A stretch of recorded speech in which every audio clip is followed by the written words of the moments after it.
I'm not sure about you guys, but Slammiversary 2025 changed everything.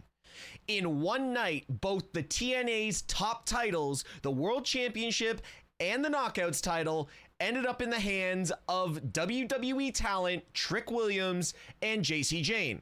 What started as a partnership now feels like a massive WWE TKO power play.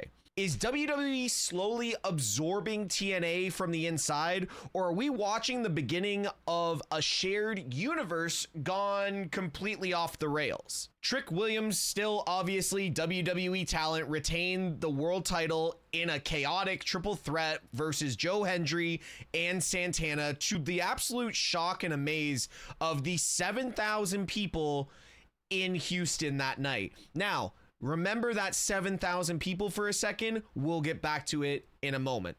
Then earlier in the night, Jayne, the quote, most beatable NXT women's champion of all time, walked out with the Knockouts Women's Championship, beating Masha Slamovich. The craziest thing is, it's not the universe that we're living in. These weren't cameos, these weren't exhibition matches, these were legacy-defining wins on TNA's biggest stage.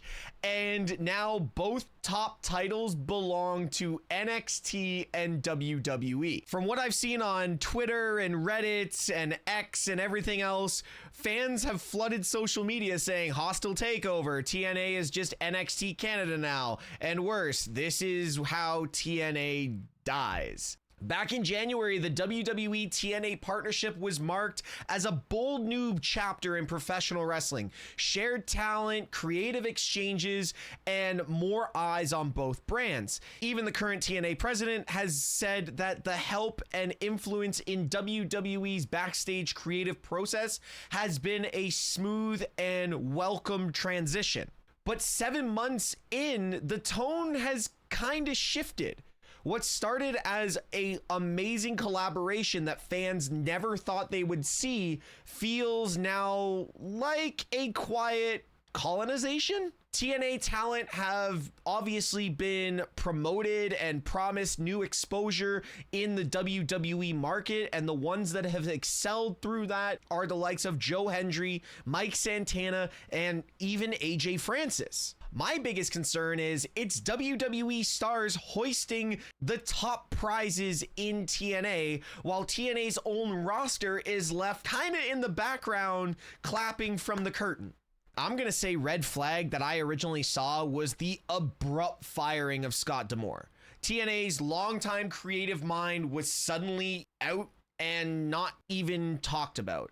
And with him, any clear barrier between WWE and TNA decision making was obviously out the window, and WWE kind of got what they wanted. Now fans are whispering, is WWE quietly controlling the full booking over in TNA? Was Slammiversary part of a broader corporate play, or has the line between partnership and puppeteering been already blurred beyond recognition? TNA's blurred its identity on basically anti-WWE. They were proud to be the underdog, very ECW-esque. The AJ Styles, the Samoa Joes, the X Division, the six-sided ring, and these hardcore blood feuds from the early 2000s and 2010s that still live in true wrestling fans' minds. But now fans are watching WWE talent hold TNA's most sacred prizes, and the fan base is,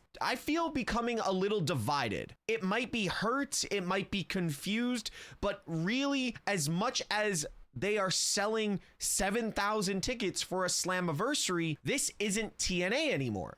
This is a new developmental for WWE outside of Florida. It feels like whatever happened in this partnership in January, the soul of TNA has kind of been left by the wayside. So what's next? Will Trick and Jacy build TNA from within as the TNA champions, holding them on WWE television on Netflix? Or will they drop the belts on their way back to NXT, leaving the roster to pick up the pieces of this WWE test trial? My next question is this just a storyline? or the beginning of a full-scale acquisition through the TKO group. There's one thing that fans can agree on: this doesn't feel accidental. Too many key pieces have shifted in too short of a time.